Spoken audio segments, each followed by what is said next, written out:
إبراهيم إنك حميد مجيد اللهم بارك على محمد وعلى آل محمد كما باركت على إبراهيم وعلى آل إبراهيم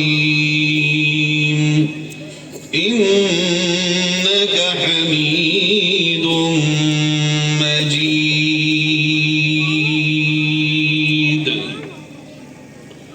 معزز علماء کرام، دینی ایمانی بھائیوں، بزرگوں، نوجوان ساتھیوں، پردہ نشین میری ماؤں اور بہنوں، سب سے پہلے اللہ کا شکر ادا کرتے ہیں کہ اس نے قرآن کی نسبت پر ہم سب کو یہاں جمع ہونے کی توفیق نصیب فرمائی. یہ بہت بڑی سعادت کی بات ہے میرے اور آپ سب کے لیے کہ اللہ تعالیٰ نے ہماری روز بروز اس جاتی ہوئی زندگی میں سے آج کا یہ لمحہ، یہ لمحات اور یہ وقت جو ہم نے آپ نے یہاں گزارا ہے، یہ اللہ نے اپنی کتاب کے ساتھ جوڑ کر ہمارا وقت گزروا دیا. یہی قیمتی وقت ہے پیاروں، ورنہ دن تو گزر رہے ہیں، راتیں بھی گزر رہی ہیں، کسی کی کھیت پہ، کسی کی دکان پہ، کسی کی مزدوری پر، کسی کی کارخانے میں، کسی کی فیکٹری میں، کسی کی کچہری میں، کسی کی تھانے میں، کسی کی جیل میں، کسی کی ریل میں، کسی کی بس میں، کسی کی روڈ پہ، کسی کی سڑک پہ. زندگی تو گزر رہی ہے. زندگی نہ آج تک کسی کے لیے رکی ہے، نہ کل کسی کے لیے رکے گی. روزانہ صبح میں ہونے والا یہ طلوع ہونے والا سورج ہمیں پیغام دیتا ہے کہ آج تیری زندگی سے ایک رات کم ہوئی. روزانہ یہ سورج جب شام کو ڈوبتا ہے تو اعلان کر کے ڈوبتا ہے آج تیری زندگی سے ایک دن کم ہو گیا. نہ یہ زندگی امیروں کے لیے رکی، نہ یہ غریبوں کے لیے رکے گی، نہ یہ مالداروں کے لیے رکی، نہ فقیروں کے لیے رکے گی، نہ ہی یہ طاقتور لوگوں کے لیے رکی اور نہ ہی کمزور لوگوں کے لیے رکے گی.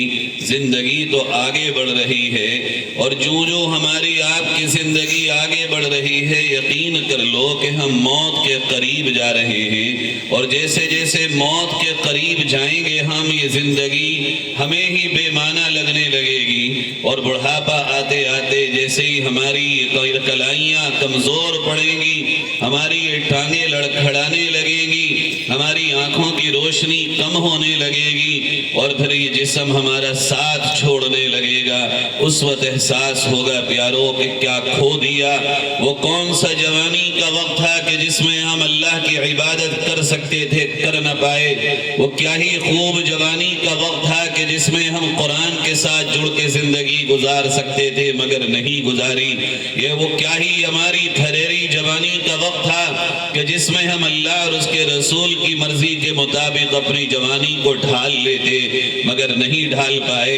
یاد رکھنا، یہ جوانی جب ڈھل جائے گی تو بڑھاپے کی یہ چاہت کبھی بھی جوانی کو واپس لا کے دے نہیں سکے گی. ایک بار تمہاری کلائیوں کی طاقت اگر چلی گئی تو دوبارہ تمہارے ہاتھوں میں وہ قوت آ نہ سکے گی. ایک بار تمہارے پیروں میں لڑکھڑاہٹ آنے لگی اور بڑھاپے نے آواز دے دی، پھر تمہارے پیروں میں وہ دوڑنے کی طاقت کبھی واپس نہ آ سکے گی. پھر تو تم دن بدن قبر کے مہمان بننے کی طرف چلتے چلے جاؤ گے. اس لیے آج جو وقت ہے اس کو غنیمت جانو. آنے والا کل کیا پیغام لے کے آئے گا، اور کون سا ہمارے حال، کس حال میں ہم زندگی گزاریں گے، اور کون سا وقت ہمارے لیے کس پیغام کا باعث بنے گا. کل کی فکر چھوڑو، جو وقت ملا ہے اس کو غنیمت جانو. جو اللہ نے موقع دیا ہے اس کی قدر کرو. پیاروں، میں یہ کہہ سکتا ہوں آپ سے کہ اللہ نے آپ کی زندگی کے بہت سارے بہترین لمحات میں اور اچھی راتوں میں سے آج کی رات کو بہت ہی اچھا بنایا ہے، جس میں آپ نے یہاں قرآن سنا ہے، نبی صلی اللہ علیہ وسلم کی مبارک نعتیں سنی ہیں، جس میں آپ نے اللہ اور اس کے رسول حضرت محمد مصطفیٰ صلی اللہ علیہ وسلم کے تذکرے سنے ہیں. جو کچھ بھی سنا ہے میرے عزیزو نیت یہ کر لو کہ ابھی ہمیں اللہ اللہ نے موقع دیا ہے، اس موقع کو اب غنیمت بنائیں گے اور اس کی قدر کریں گے، ہم اپنی زندگی کی قدر کریں گے، اور آج جو جلسے میں جو کچھ بھی بتایا گیا ہم اس پر عمل کریں گے۔ ہم ایسے بنیں گے جیسے ہمیں ہمارے نبی بنانے آئے تھے، ہم ایسے بن کے زندگی گزاریں گے جیسا بنانے کے لیے اللہ نے اپنے نبی کو بھیجا تھا، ہم ایسے بنیں گے جیسا کہ ہمیں کوئی دیکھے تو دیکھ کر کہہ دے یہ محمد کا غلام جا رہا ہے، ہم ایسا بنیں گے کہ ہمیں دیکھ کر لوگ کہیں کہ یہ قرآن والے جا رہے ہیں، ہم ایسا بنیں گے آج سے ہی کہ دنیا جب دیکھے تو وہ کہہ دے کہ مدینے کے تاجدار کے یہ عاشق جا رہے ہیں۔ یہ کیا بات ہوئی؟ لوگ کہتے ہیں ہمیں دیکھ کر یہ وہ جا رہے ہیں جن کی دنیا میں کوئی حیثیت نہیں، یہ وہ جا رہے ہیں جنہیں جینے کا سلیقہ نہیں آتا، یہ وہ جا رہے ہیں جن کے آپسی معاملات بڑے خراب ہیں، یہ وہ جا رہے ہیں جن کی زندگیوں میں ہر وقت لڑائیاں اور جھگڑے ہیں، یہ وہ جا رہے ہیں جو اپنے بھائی کے بھی کبھی نہیں ہوتے۔ اپنی یہ تاریخ بدلو، اپنی یہ شناخت تبدیل کرو، تم وہ بنو جو نبی صلی اللہ علیہ وسلم نے صحابہ کو اور صحابہ نے بعد والوں کو بنایا تھا۔ میرے عزیزو، زندگی ایک بار ملتی ہے، بار بار نہیں ملتی، اور یہ زندگی کا وقت بھی متعین ہے۔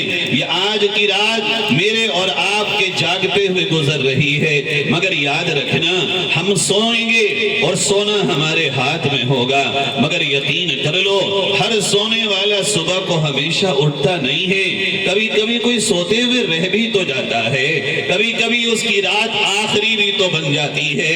یقین جانو ہم میں سے ہر ایک کا نکلنا آخری بنے گا، کبھی نہ کبھی تو ہمارا کپڑوں کا پہننا آخری بنے گا، کبھی نہ کبھی تو کوئی سفر ہمارا آخری بنے گا، کبھی نہ کبھی تو کسی سے کوئی ملاقات آخری بنے گی، مگر کس کو پتا ہے کون سی ملاقات آخری، کون سا کھانا آخری، کون سا سونا آخری، یہ تو ہمیں آپ کو پتہ ہی نہیں ہے۔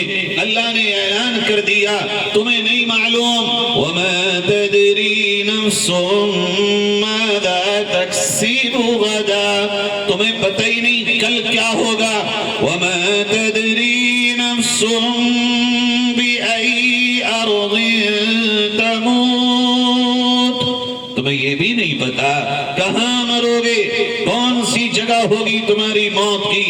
تم کیا سوچتے ہو جو کمرہ تم نے بنایا، جو چارپائی اور پلنگ اور جو بیڈ اور دیوان، جو تخت تم نے بنوائے ہیں، ان کے لیے جو گدے تم لے کے آئے ہو، جن گدوں پہ جو چادریں تم نے بچھائی ہیں، جو گھر کی دیواریں تم نے کھڑی کی ہیں، جو گھر تم نے بنائے ہیں، ان میں تمہاری موت آئے گی؟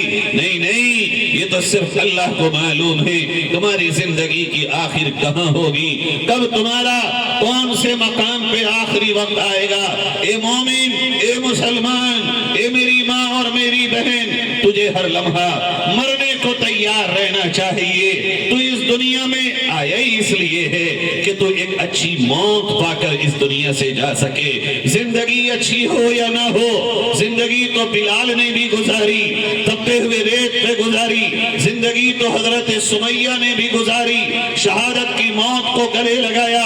اور میرے پیارو، اس دنیا میں اچھے کھانے ملے یا نہ ملے، اچھے گھر ملے یا نہ ملے، اچھے پکوان ملے یا نہ ملے، یہ تو ساری پریشانیاں دنیا میں آنے والوں کے لیے ایک تھوڑے سے وقت کے ساتھ خاص ہیں۔ جہاں یہ دنیا ختم، ہر پریشانی ختم، ہر مصیبت ختم، موت انسان کی ساری پریشانیاں اور آسانیاں دنیا کی دونوں ختم کرنے والی چیز کا نام ہے۔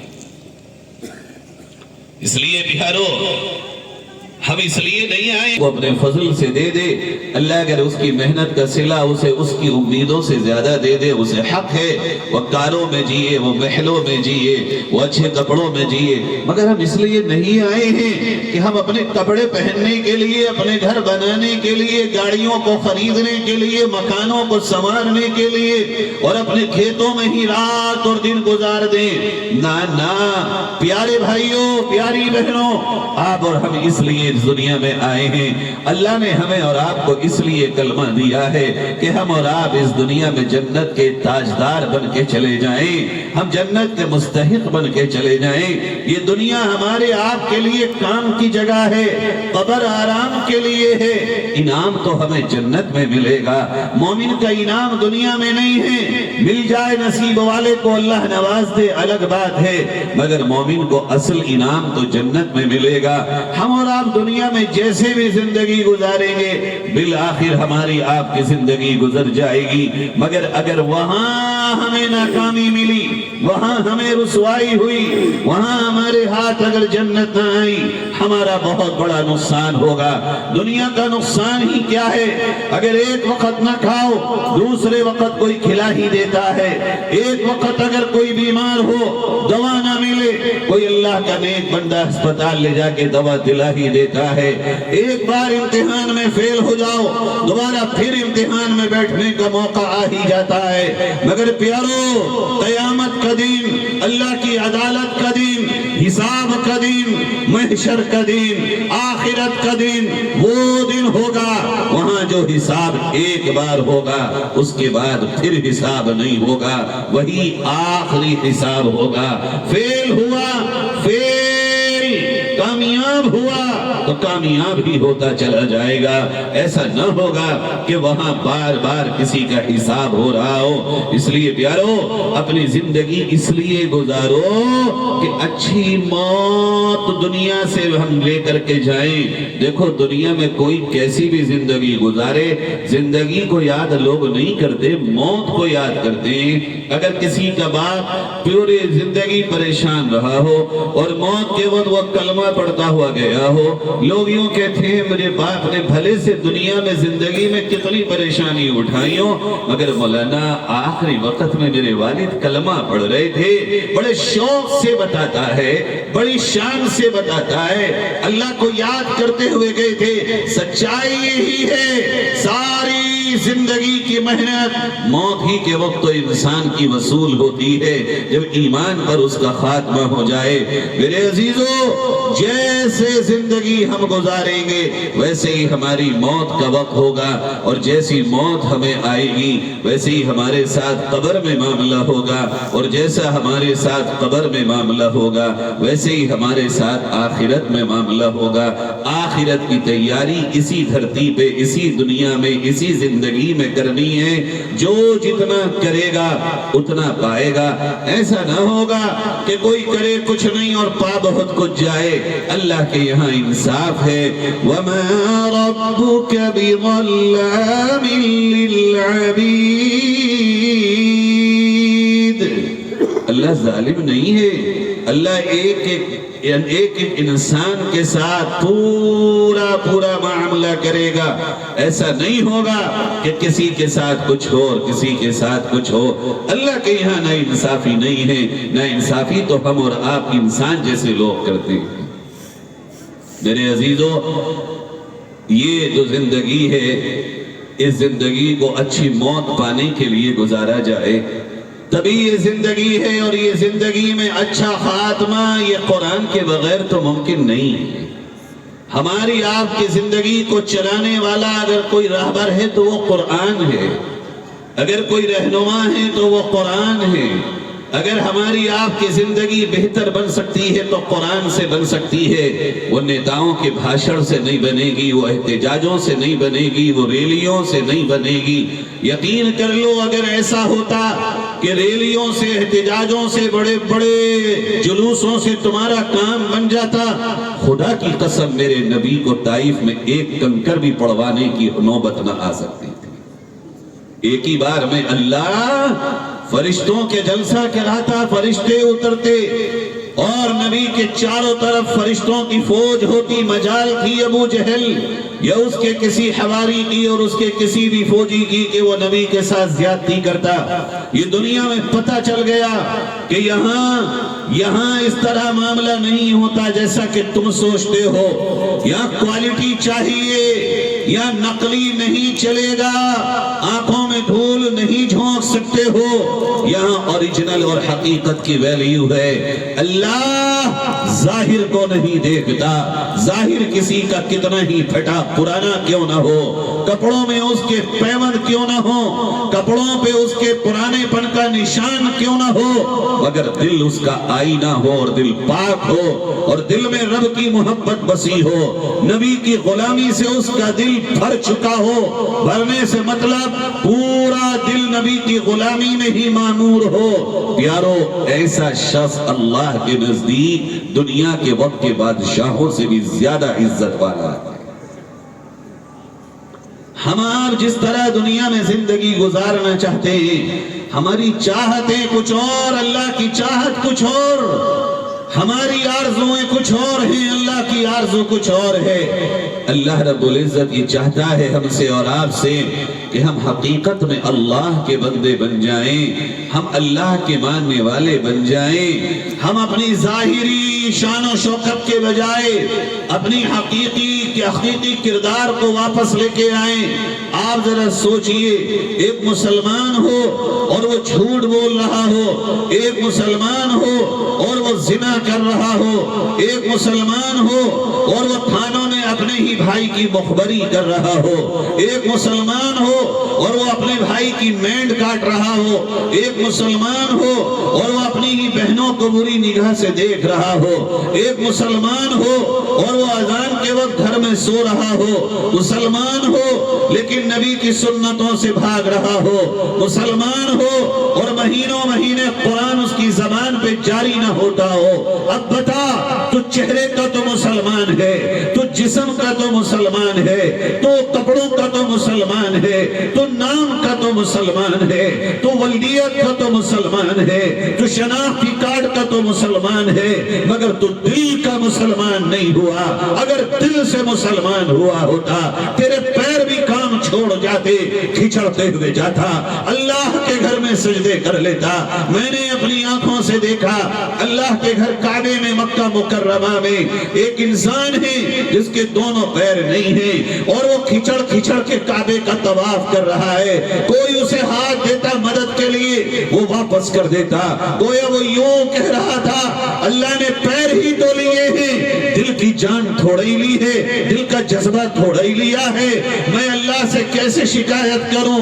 یوں ہی صبح سے لے کے ظہر تک اللہ کا ایک بندہ اللہ کے گھر کا کھچڑ کھچڑ کے طواف کرتا رہا۔ جب دل کا مسلمان ہو، پیر ہو یا نہ ہو، اس کا دل اسے اللہ کے گھر میں لے ہی جاتا ہے۔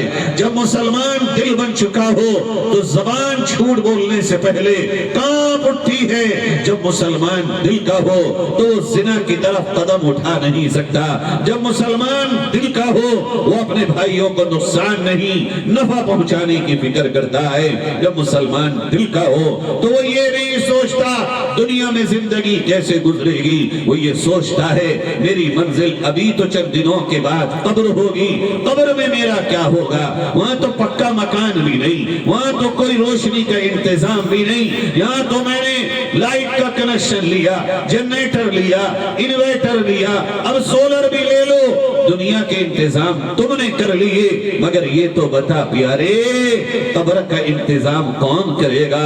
جب تو ہی اپنی قبر کا انتظام اپنے لیے نہ کر سکا تو تیرے بعد کون باولے ہیں جو تیری قبر کا انتظام کرے؟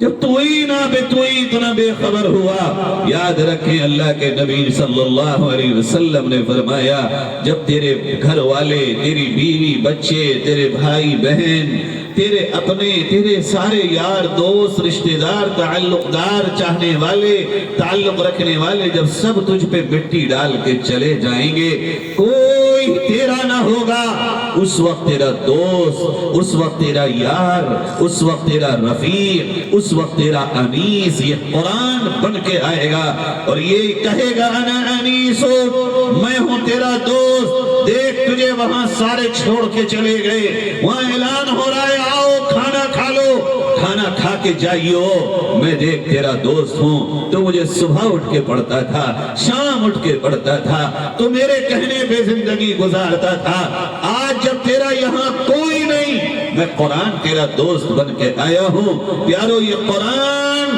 صرف دنیا میں ہی ہمارا ساتھ نہیں دیتا، یہ ہمارے ساتھ قبر میں بھی ہمارا شریک، ہماری تنہائی کا دوست، ہماری پریشانیوں کے وقت میں ہمارا غمگسار بن کر کے وہاں ہماری منزل کو آگے بڑھانے کے لیے ہمارے پاس چلا آتا ہے۔ پھر دنیا کے رشتوں کے لیے اللہ سے منہ موڑنا، پھر دنیا والوں کے لیے اللہ سے راستہ جوڑ لینا، یہ کون سی عقل مندی ہے؟ جب یہ جا ہی نہیں سکتے قبر میں تو پھر ان کے لیے اللہ کو ناراض کیوں کرنا، قرآن سے دور کیوں جانا؟ میرے عزیزو، قرآن سے رشتہ ایک اکیلا ایسا رشتہ ہے جو دنیا میں بھی کام کرے گا، قبر میں بھی کام کرے گا، آخرت میں بھی کام کرے گا۔ یہ بیٹھے ہوئے جتنے قرآن کے حافظ ہیں، جانتے ہو کون ہے یہ کون ہے جانتے ہو؟ میرے پیارو، تمہیں نہیں پتا، مجھے نہیں پتا، مگر میں آج بتانے آیا ہوں آپ کو یہ کون ہے۔ اللہ کے نبی، ہم سب کے آقا حضرت محمد مصطفیٰ صلی اللہ علیہ وسلم نے فرمایا، اہل القرآن ہم عیال اللہ، یہ قرآن پڑھنے والے، قرآن کو حفظ کرنے والے، قرآن کی خدمت کرنے والے، قرآن سے جڑ کے رات و دن قرآن میں مشغول ہونے والے، یہ اللہ کا کنبہ ہے، یہ اللہ کا خاندان ہے۔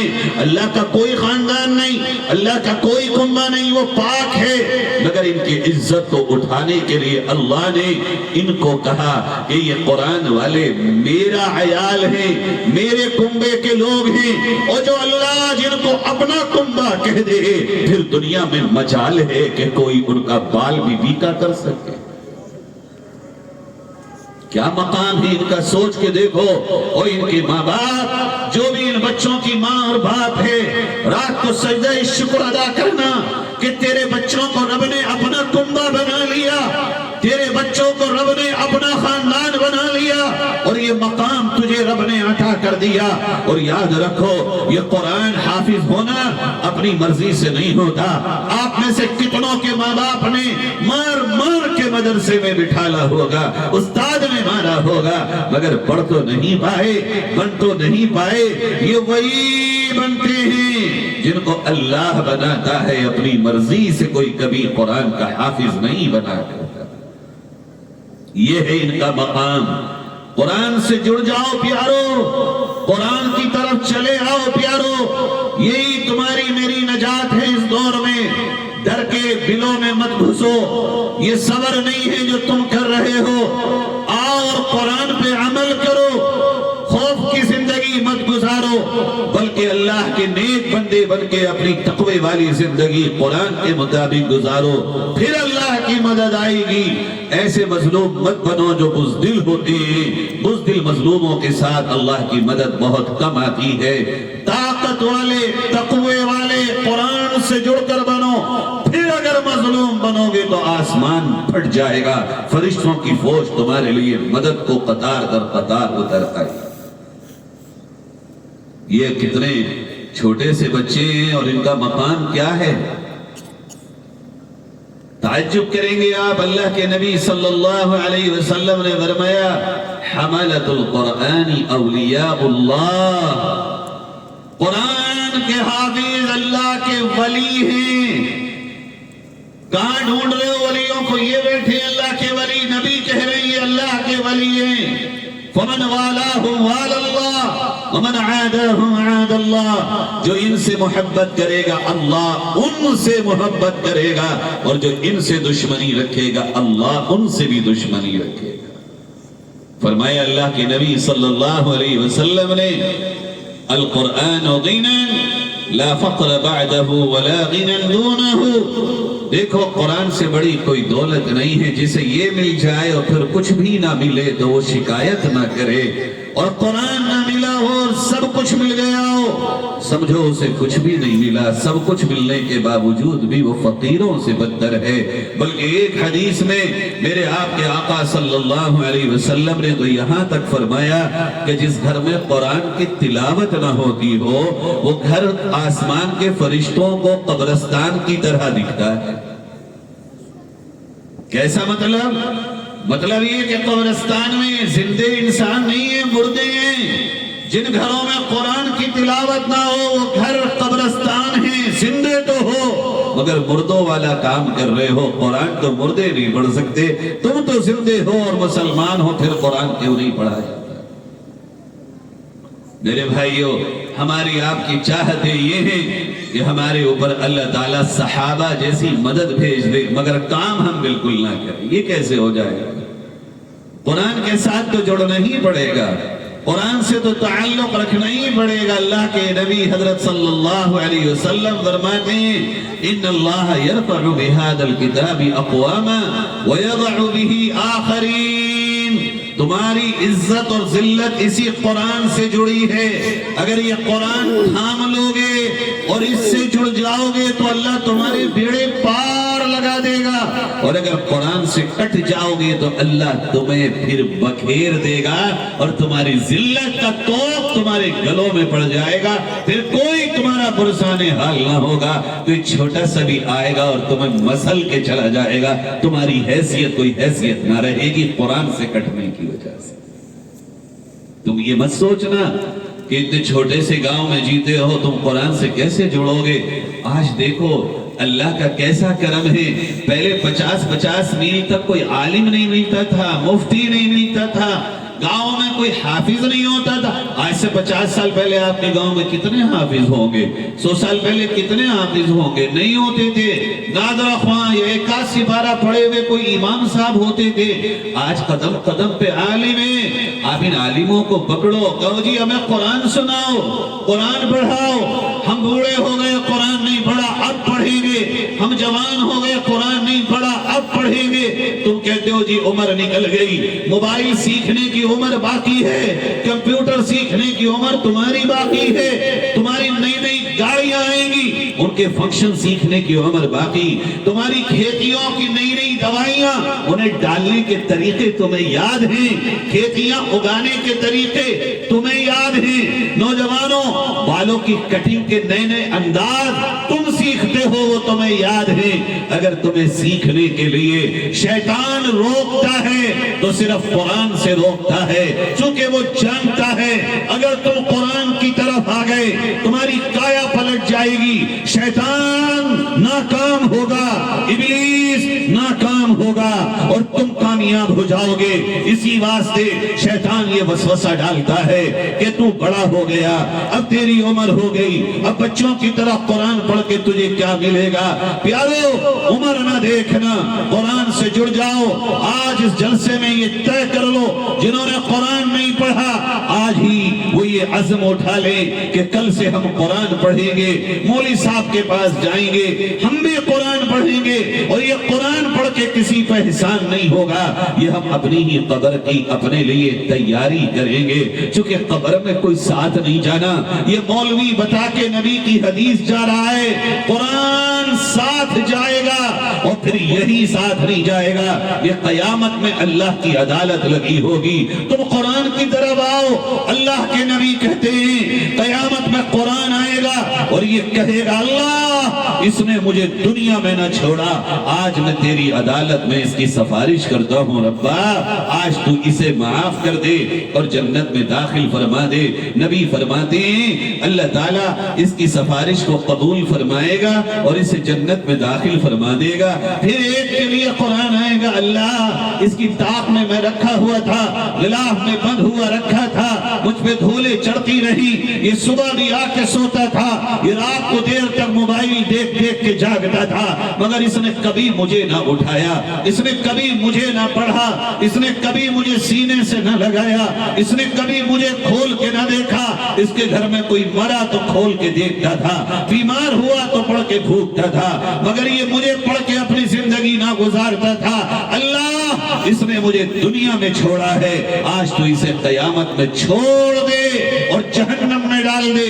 پیارے نبی فرماتے ہیں کہ اللہ تعالیٰ قرآن کی اس مخالفت کو قبول فرمائے گا اور ایسے بندے کو اللہ جہنم میں پھینک۔ یہ ہے میرے عزیزوں قرآن سے تعلق کے بغیر ہم زندہ نہیں رہ سکتے. ہم ایمان والے ہیں, ہم نے کلمہ پڑھا ہے, اور کتنی آسانی سے کلمہ پڑھا. اس کے لیے کوئی محنت کرنی پڑی ہے ہمیں اور آپ کو؟ کچھ بھی تو نہیں کرنی پڑی. فری میں کلمہ ملا, فری میں قرآن ملا. جب چاہو پڑھ لو, جہاں چاہے پڑھ لو. پیارو اتنا آسان نہیں ہوتا ہے مسلمان ہونا, اتنا آسان نہیں ہوتا ہے قرآن کا پڑھنا اور اس پہ عمل کرنا جتنا اللہ نے میرے ملک کے مسلمانوں تمہارے لیے کر دیا ہے. اس برے حالات میں دیکھو یہ جلسہ ہو رہا ہے, یہ تقریریں ہو رہی ہیں, ہر جگہ یہ ممکن نہیں ہے. اس وقت کی قدر کرو. اب بھی اگر تم چوراہوں پہ بیٹھ کے 2-2 گھنٹے گزار دو, اللہ کے گھر میں سنتیں اور نفل بھی نہ پڑھ سکو, نمازیں بھی نہ پڑھ سکو, خبریں سنتے ہوئے گزار دو, ہائے کہاں کیا ہو گیا. جہاں جو ہوا وہ ہو گیا, اور جہاں